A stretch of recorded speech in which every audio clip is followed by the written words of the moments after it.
Welcome to APCUG's Wednesday workshop, where we get together in the middle of the week to learn more about technology. It's October. We always talk about cybersecurity, security, privacy. So we have another presentation today on that very topic.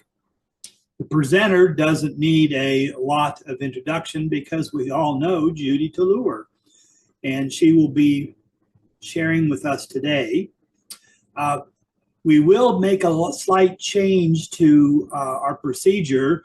Since Judy is presenting, Judy can't present and gather up questions at the same time.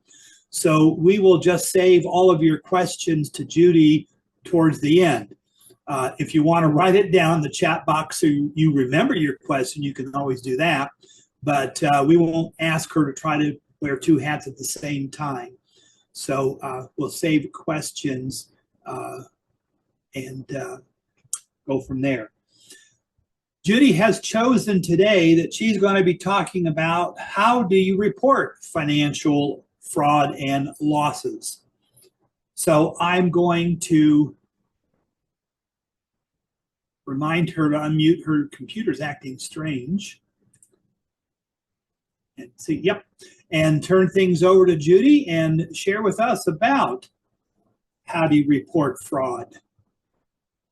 Thank you, John. Appreciate that. And in the chat box, malware bites for 5 devices is on sale today at Newegg, NEWEGG.com.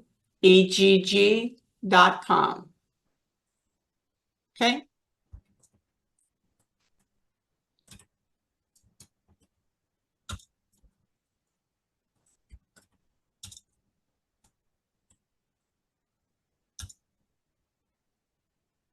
How or where do I report fraud? At Lisa's presentation last week, there was a discussion about how do I, get this information to whoever that I don't even know who that person is or the entity is. So I thought I would put something together on exactly how we can do that. And then it's more information for us to pass on to people.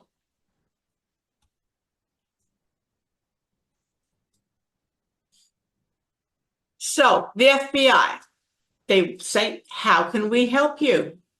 And it defines cybercrime in the FBI world. They have cyber squads in each of its field offices and a cyber action team that can respond to major incidents quickly. And they are involved with the Internet Crime Complaint Center. Everybody refers to it as IC3. So they want you to do yourself a favor and be crime smart. We need to get educated. We certainly did today. And take a few basic steps may well keep us from becoming a victim of crime and fraud and save us a great deal of time and trouble. And we can help them protect our families, other people's families, our communities by reporting suspicious activities and helping find wanted fugitives and missing kids. The one thing that I think is missing is not that many people take the time to report their fraud, whatever happened to them. And when you look at a Sentinel report that is put together, there's millions of, fraud things going on. And I would think if we took the time to report our fraud, that number would be much higher about what is going on in the US. So this is what they feature: common frauds and scams, parents, caregivers, and teachers on the internet, the sex offender registry, and below that is how to report crime and fraud. And those are the things that I'm going to talk about. So, and again, website is designed to allow you, very easy to navigate, very understandable, to provide tip information. So it can start to investigate, and they have a code 28 USC chapter 33 that says, hey, we can do this for you. You don't need to provide your name or other personal information. You might be reporting to the person who is sitting next to you that wants to remain anonymous, but wants to have them know about this fraud that is going on out there. But, you know, you don't want to forget to supply the requested information, or nothing's going to happen. So leave the name off, but answer all the other questions. And there are all kinds of alerts and things you need to sign as you go through the FBI sites. And it says, you know, you're going to provide information on this page. You're going to consent to the FBI's use and maintenance of the information. And then they say how many other organizations they are going to share your information with. And there's all the ways that they may or may not use the information that is being completed on the form. And if you'd like to know everything, you could, you know, visit the privacy policy page. But again, as you are working through the FBI, you have to accept a lot of this is what we're going to do with this. Are you sure you want us to do that? Or are you comfortable with it? And if you don't accept it, boom, you're done. So you want to accept all their policies, whether it's security or who they're going to send it to, etc. And you can submit tips. If you're doing internet-based fraud, it goes to ic3.gov. And please be specific. My advice to everybody and anybody who gets involved in any type of phishing, whatever fraud, you create yourself a script. So you read from the script, and so you are reporting the same thing every time you get with this agency, and you start out with your local police department and get it on their books, and then move up to the FBI, the FTC, the post office, whoever is the end result who is going to look into this for you. So, you know, it's important to be saying the same thing every time you report it, because you don't want, oh, I already said that. Well, you probably didn't. You remember it from the last time you reported it. And they say, please only submit your information one time. You don't need to think, oh my gosh, it didn't go through, so I'm going to report it again. And it says, hi, you're entering a U.S. government website form, and here's one of the agreements. You either agree or you cancel, and then you go into the ic3.gov website and go on your journey.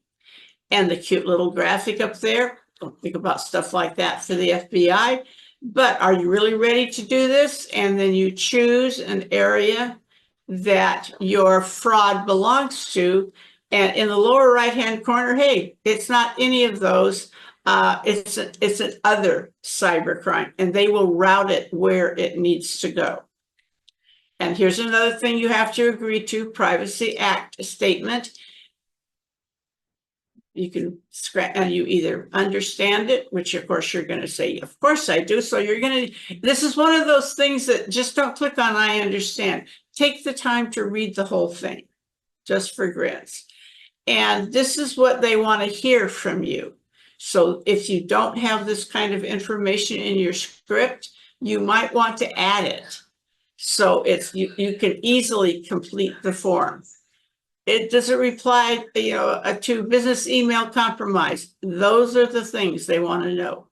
Are you involved in the ransomware? Again, different things they're interested in. Here's the elder fraud. A completely different set of things they're interested in. And there's the other cybercrime. And again, they will refer it to where it needs to go.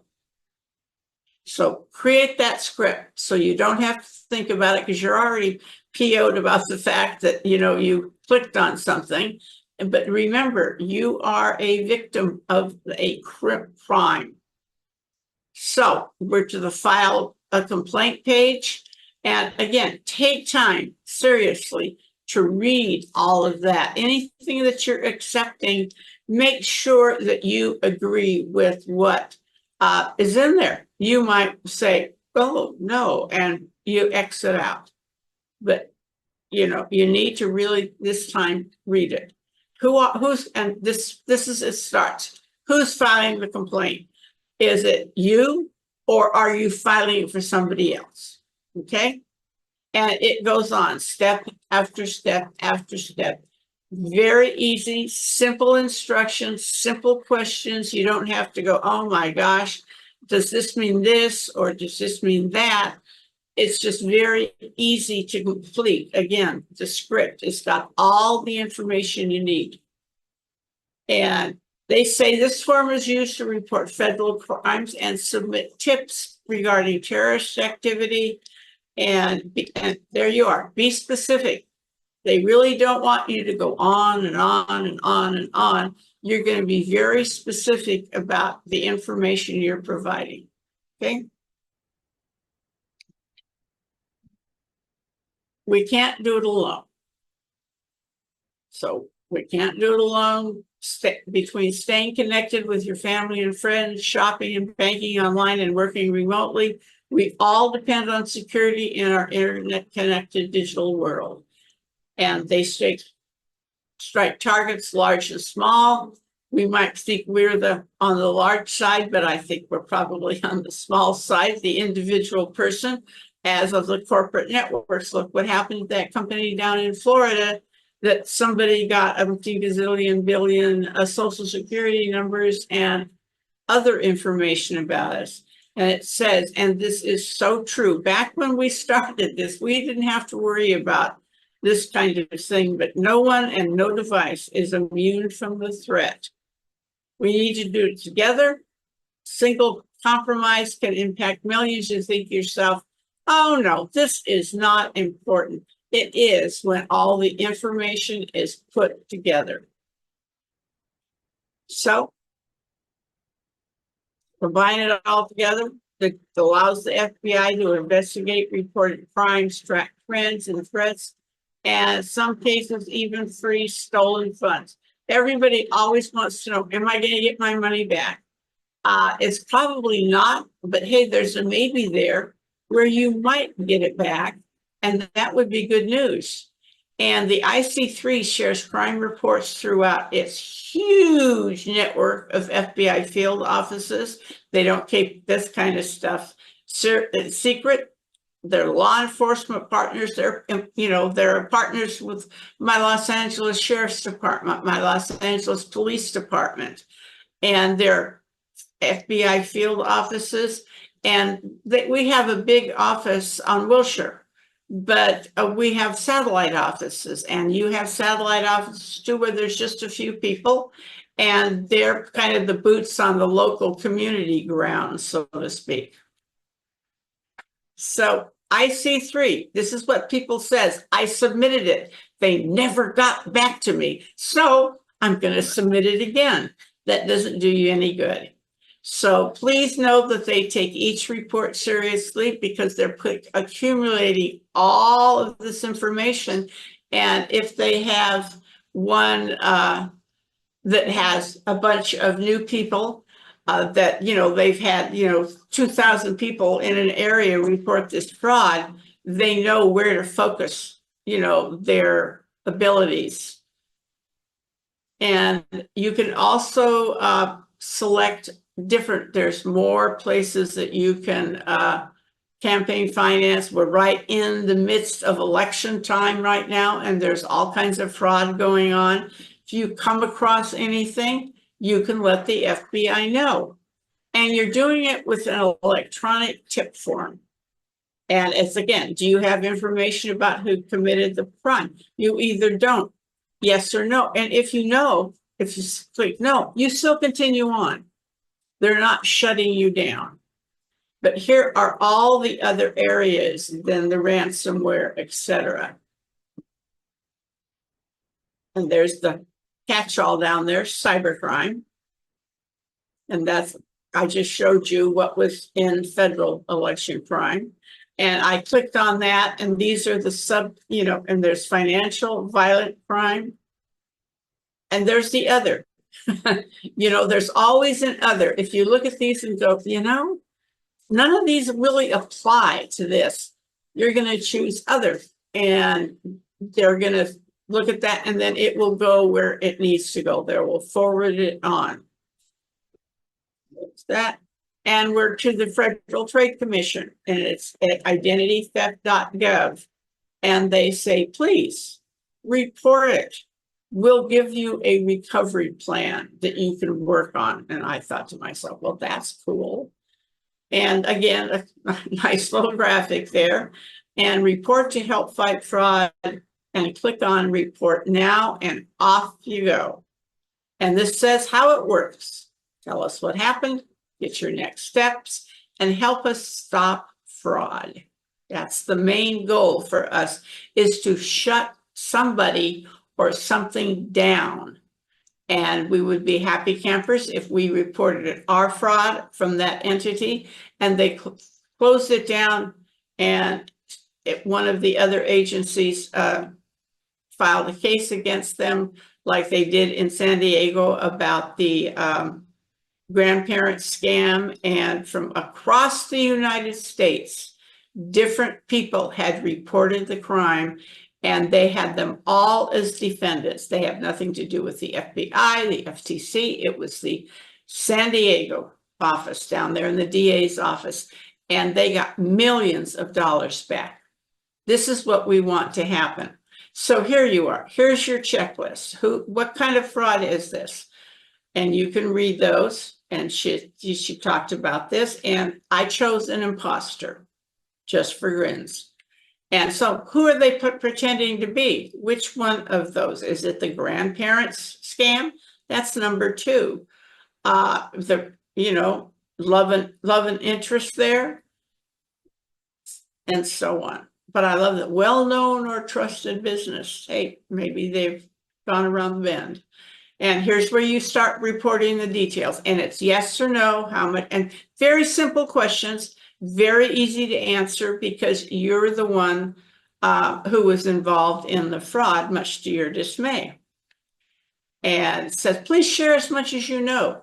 The details help law enforcement investigations, because all of these people, it goes down to being reported by to your local PD, whether it's sheriff's, the police department, whoever.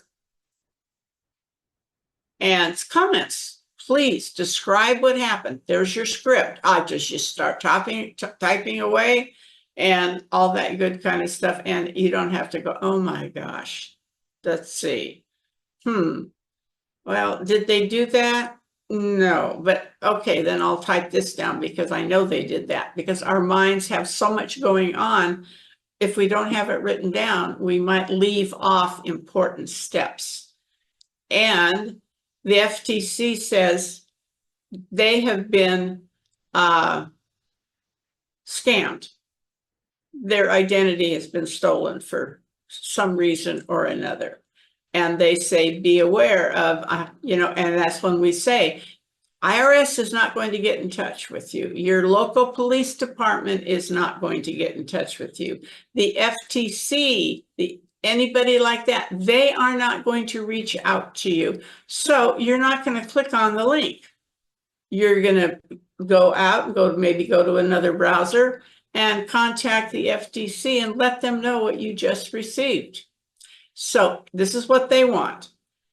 They're including the military rank and branch here.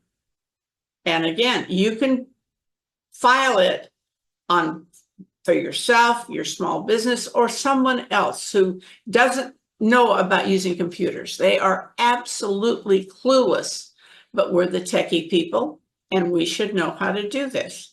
And when you filled out all the information, there it is. You click submit and off you go. And they tell us what happened. They will put a recovery plan together for you, how to put your plan into action. And it says, get started now. or you can just go ahead and browse a complete list of possible recovery steps. But they would like you to read their Privacy Act statement to learn more about how they collect and use your information. If you want to see if they are going, in your opinion, do anything, I'll use the word valuable, that might benefit people, then this is where you find out about it. And it says, we're the one-stop resource for ID theft.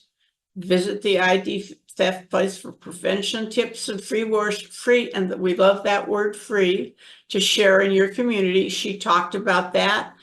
And they say, under the Paperwork Reduction Act, federal agencies are not allowed to collect information from public without a valid OMB control number. And it includes know your rights, sample letters, warning signs, what to do, credit bureau contact information. Oh my gosh, I'm not going to have to go to each credit bureau and harvest their information. It's going to be right there for me with what they consider other helpful contact information. It's like one-stop shopping. And so, which best statement, what your situation? I said, I want to report identity theft. I could have, looked at the other three. They all are slightly different. And did I provide impersonal information to a scam artist? Well, no, I didn't. But they did contact me. If the answer is yes, then that will give you a steps there. If no, they'll give you steps when you click on that. And they say, please monitor your credit report and your charge card accounts and things like this. And that little brown up at the top over charges, that's their chat bot. You can, talk however long you want to with their chat bot, if that is something that you like to do and you get benefit from that. Because your credit card or debit card was stolen, here's all the things you need to do. And look over there, there's a checkbox so you can keep track of your progress of what you need to do. And it says at the bottom, she talked about annualcreditreport.com. And your login and password were exposed. There's 3 steps you need to do. And if your social security number or EIN was exposed, all of that information, I would think hardly none of us would think, gee, I need to do all of those things. We just kind of would freeze in place and go, now what do I do? The FTC has it spelled out for you beautifully. And they say you might want to set up an e-verify account so you can lock your social security number. And everybody needs to have a social security account. They need to have an IRS account. And because again, the little people that are in your life, and they don't get access to theirs until they start working, whenever that is.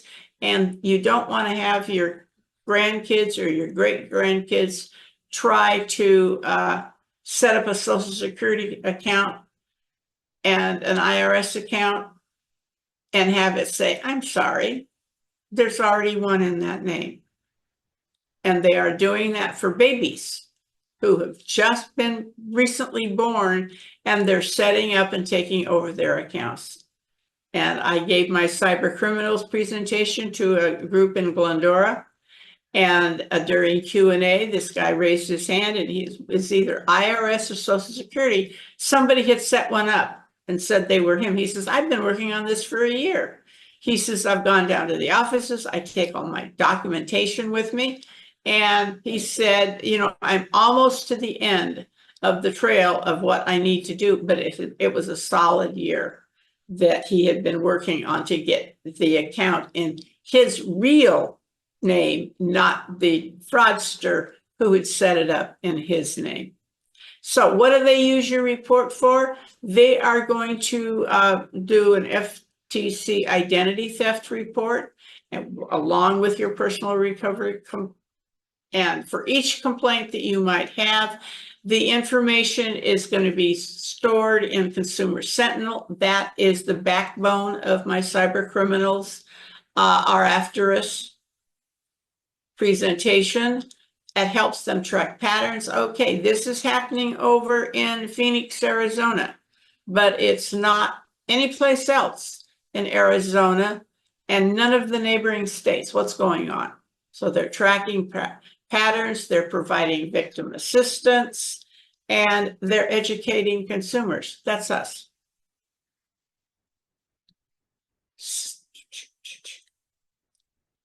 So they say, please watch these videos. There's 2 of them. And I love it. This is the only site I got a pop-up and I went, whoa, wait a minute, pop-up. And they want us to help them improve. So if we go through, you know, the FTC steps to let them know what happened, and they put our recovery plan together, and we think there's something missing or whatever, you can fill this out and submit it.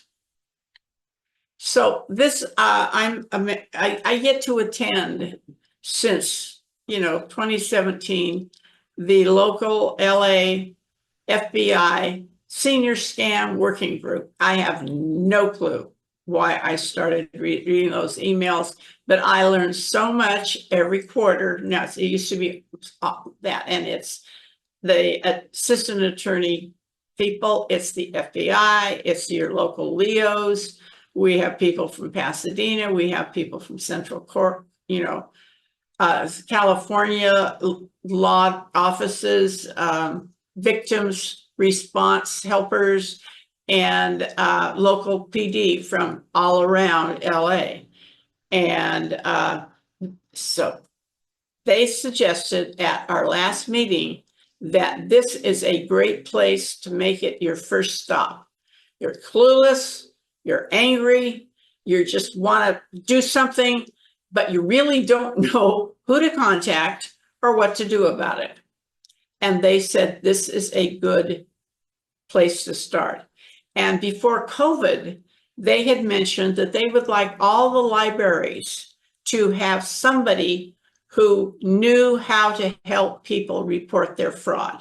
The regular person is clueless. They just get angry, they get embarrassed, and there's a presentation by Kathy Stokes, the head of AARP's Fraud Watch Network, who says we really need to remember it's not their fault. And if it happens to us, it's not our fault that we are or they are victims of fraud, and hoping that the people who perpetrated the fraud go to jail. So they suggested the National Elder Fraud Hotline. And that's one of the things back again before COVID that the FBI said this would be a good place to start and help people go through this or learn about how to fill out the FTC form. And I thought, oh my gosh, that would be a natural for computer clubs for the half an hour before their meeting starts. And of course, I'm thinking, gee, maybe they'd get new members and get a lot of publicity in the community, that if you have been scammed or fraud has been committed, come to our meeting, and for the half an hour before, we will have people here who can help you get to the website, show them the links, give them a quick overview. This is what you do, blah, blah, blah. But I was mainly thinking of, being, good education people, but again, making the membership work. COVID came. That idea went out the window. I think I am probably the only one that ever thought about it again, because I was getting ready to send FBI office information to all of the groups so they could get in touch with them and see if they could get some talking points, etc.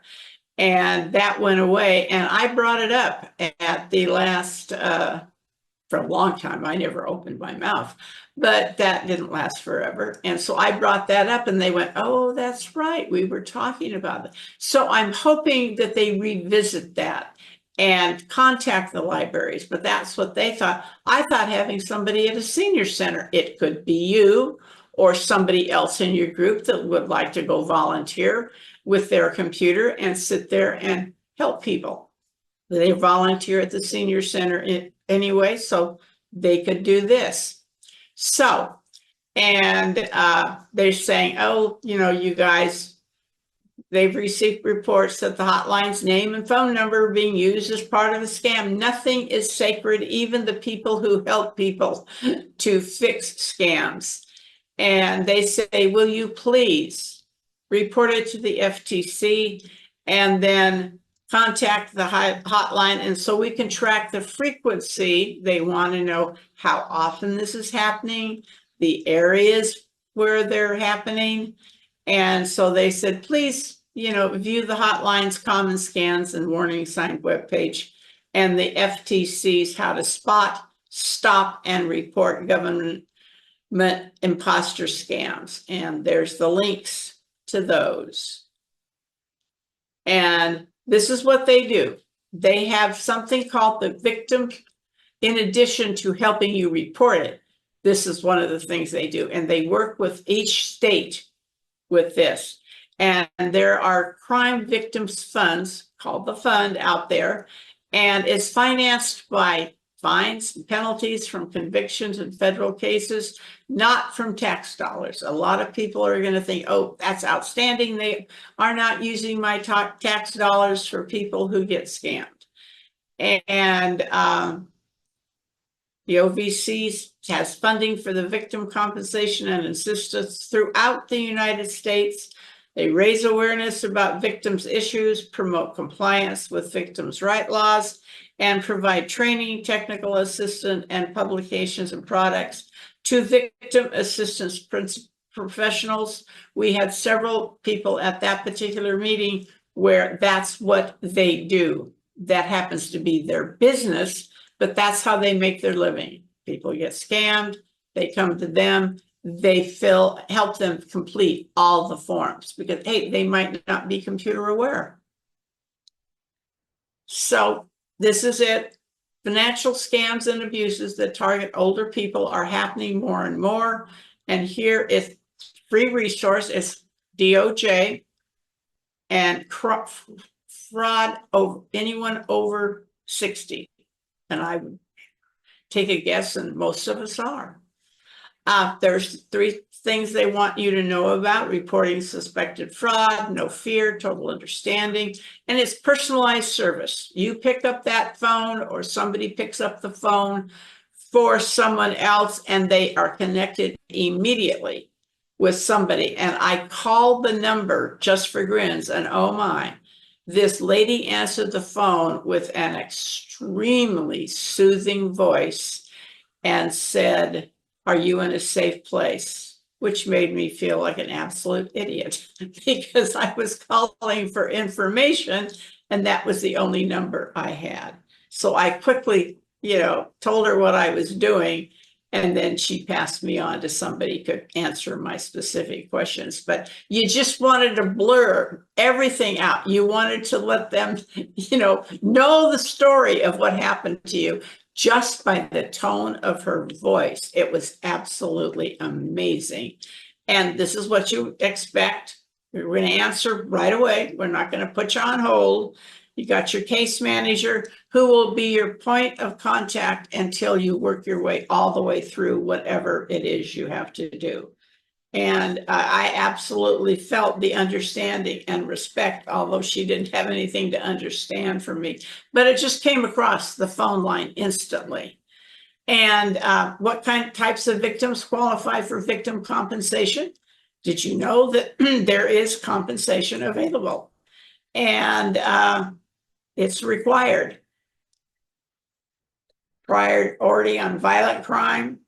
Non-violent crimes is the next priority. And the money comes from the states.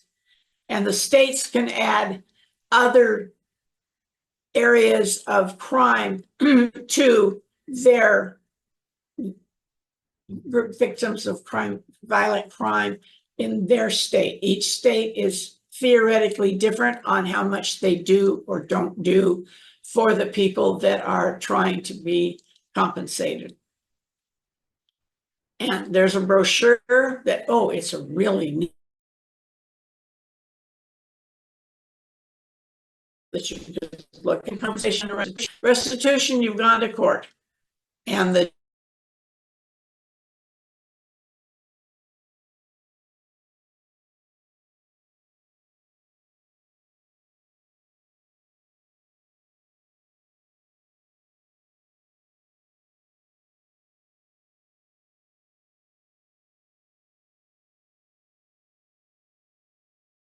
judge has said you need to pay for X amount of money just in case you're talking to one of your relatives, or you are talking to your neighbor and you think, aha, I know about that. And there's all the technical stuff, and it tells you right down there at the bottom link, the states and how they participate. There's a grant program, and so on. So we're off to the Postal Service. Yes, you can report everything directly to them. And what is interesting is, I think that was Carl who was not happy with the non-assistance he got when he called his local post office. You can complain about them too. You can do a mail fraud complaint by somebody out in the world, and right below this, and I get a kick out of it, you can complain about the type of treatment you had received at the post office. So if he wanted to, he could say, I was really dissatisfied. I wanted to, give you the information about this fraud, and, it didn't happen. So again, you have a form to fill out, very easy to do. And it says, how were you contacted? And you drop down and you select how you were contacted. How did you respond? You got an offer in the mail. Did you respond? Yes or no? So on. And here's where this is other reporting mail theft entities you can do. This all goes to the post office. And do you have a problem with your mailbox being vandalized? In Santa Clarita, we have so many homeowners associations, or the letter carrier does not stop at everybody's house. My house is over 50 years old, so he stops every day and gives me my mail. Other ones have a group email on boxes locked, and they get broken into all the time in our area. They just go to the back where the letter carriers insert the mail and open it up by brute force and reach in and take everybody's mail. So they're asking, what is identity theft? They have all these things. There you go, Carl. Steps to take if the crime did not involve the U.S. mail. It involved an employee, so to speak. And they have steps too. They provide the phone numbers for all the credit bureaus. Good, you don't have to look them up on the internet one by one. And there's change of address and identity theft. And there's 3 FAQ pages that have excellent information. And my tips are, you should, or you could, set a fraud alert. This is the one that has to be re-upped every year. And if I can remember Ira Wilsker from way back in the day, from Beaumont, Texas. He was the sheriff and employee in his area that dealt with all of this internet stuff, because that was Ira's thing. He had, been a member of his computer club in Beaumont for 1,000 years. So he was not a street cop or a street sheriff. He was their tech cop, so to speak. And I can remember in a presentation, he said he was paying for something at Home Depot. And the kid at the register said, would you like a Home Depot credit card? And before he could get the word no out of his mouth, his phone buzzed. And he picked it up, and it was the credit bureaus that they used, and he had a fraud alert. And he said, you even started the process before I said yes or no, and no, I don't want a credit card. So that happens. You should monitor your account online or via a mobile app. Freeze your credit. That's what we need you to do. And Hema talked about it. I was using my 1957 Spanish when I was, letting John know how to pronounce the Spanish words, but you need to freeze it. And if you're going to freeze it, you have to go to all the credit bureaus and freeze it. This bit of you tell one credit bureau and they pass the information on. I personally wouldn't trust that they do that really and get it right. So if you're going to freeze it, because you never know if you go out to buy that new car, which credit bureau they are going to use. And you're going to need to ask them, which credit bureau are you going to look me up? Because that's the one you want to, and Sam, I have a freeze on all of mine, and I'll need to unfreeze the account, which you easily do. They check whether they can, sell you the car or not, and then you immediately put the freeze back on, but it lasts forever and a day. And what do credit bureaus do? Collect and sell our data on consumer spending and borrowing habits, not individually, but in a group setting. And but for us, it's grouped into our credit report. Anybody, anywhere. And with the score that rates what our credit worthiness is, it's poor to excellent. And if somebody says, I'm sorry, we can't give you that fill in the blank, you better check what's on your credit report, because that's why they've turned you down. I checked mine several years ago, and they had me living in Florida. I'm a California kid. I was born in El Segundo, just south of Mines Field, that turned into LAX, for heaven's sakes. I have traveled to Florida twice for APCUG events, but they have me living there. And I thought, whoa, I am glad that I checked that out.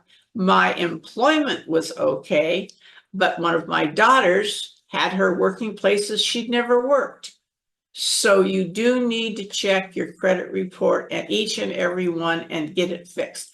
I let them know I never lived in Florida. It was super simple to have that removed from my credit report. And they have to follow legal and restrictions, but generally can provide consumer reports and risk scores. And these are all the people that may or may not get in touch with them when you are trying to do something. Employers, volunteer organizations, of course, APCUG does not do that, but government agencies determine if you're available for government assistance. And they look in there and find that you are worth $1 gazillion, but you're trying to claim poor form. And landlord, banks, credit unions, payment processors, market and sell certain products.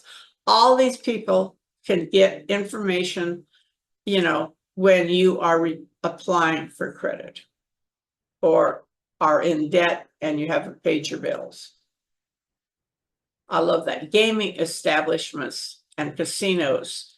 I didn't know that you could get credit there or accept personal checks. Don't know how old this is, but there are many places where they won't take checks anymore, period. And I know so many people that don't do anything online in reference to their bills. One of my daughter's mother-in-law, if she doesn't have anything else to do, she drives around town to all her businesses and where she has a check to go, and she goes in and leaves it at the, where the customer service is. She will not do anything like that online, period. So when should I check it? Make sure. You can check it every week, all of them if you want to. Before, it was every 3 months. It is free. You can pay a business that does this for you to do it for you. I don't know why anybody would want to do that, since it's super simple. And freezing, again, that's what we want to do. And if we notice suspicious activity, they say, please report it to your card issuer. The faster we act, the magic words, the better our chances are of having the bad transactions reversed and preventing new ones. Everybody wants their money back. Sometimes it's impossible. We've taken too long. A couple of months have gone by since we have checked our banking account statement. Oops. Sorry, too late. Money's gone. Especially with your debit card. You never ever shop with your debit card, because that money flies out of your account instantly. And sometimes you can't get it back because literally it's gone. And this is what they have on you. So if you go to annual credit report, there's the information, and just say, I want it, this one. You don't need to go to the individual credit bureaus. You can go to them, it's free, they'll do it for you. But again, you're bringing in a third-party company here. I just thought of that. And there's your information for all three. And at one of our recent presentations, I believe it was Al Williams from the Willow Valley Computer Club. And somebody brought up this credit bureau that literally most people had not heard of. They have been around since the 70s. They are very well thought of. I read the reviews, is what, you know, somebody inferred. But add them to your, they may or may not have a different perspective. But again, they've been around for, you know, 50 years. And so phone number and their website, just for grins, to check them out. And I am finished. So does anybody have any questions? That was good. I liked it how that you went through the slides to show each of the questions and each of the fill in the blanks that you would get. Comments have been, we don't know where to go. We don't know what to do. And, you know, there's the fear of the unknown. So I'm just not going to do it. So I thought if I showed how easy it is and where you could go, people might be more inspired to not think, oh, it was just a little phishing attempt. I won't bother them with it. You should. Especially when a lot of those were multiple choice answers that you could not have to think, what am I going to say? You just pick what you want to say. Yeah, they give you the ideas, and you know, and it's like the cybercrime that's not listed. Fill out the form, we'll see where it needs to go. And you say, hey, thank you very much. I always wanted to be unique, but not when it comes to being a fraud victim. So Dale, you're on. Yeah, I was wondering if you could put up the slide with the credit things, because it went by really fast. And also I wanted to know, is there like a list of what they consider is elder fraud Yeah, versus elder abuse? I mean, is there a difference? Oh, heavens, yes. Elder fraud. Again, at one of our FBI meetings, we talked about that because of somebody who gave a presentation on it. And the caregivers, the kids had vetted the caregiver for their mom, happy with her, didn't think anything was wrong, and come to find out she'd bought a car because she had got access to the mom's money. She bought a car registered in her name, and she was in the process of the ever popular title fraud scam. One of the kids found out about it, and they took her to court. Now, they took her to court, and they were in the process of getting the car in their name and stopping the title fraud deed. So yes, that's fraud, or abuse could be, you know, knocking her around. But on one of the where that I think was the FTC, or just Google it, Dale. That's your quickest, or DuckDuckGo it. Sorry, John. But do, you know, Google and ask what the difference is, and they'll have a list, I'm sure, for each instance. Okay. Okay, Mr. Kennedy, it looks like we are finished. I want to thank you for, I'll say it, filling in, because we were having trouble getting outside people for Cybersecurity Month. And Emma was terrific.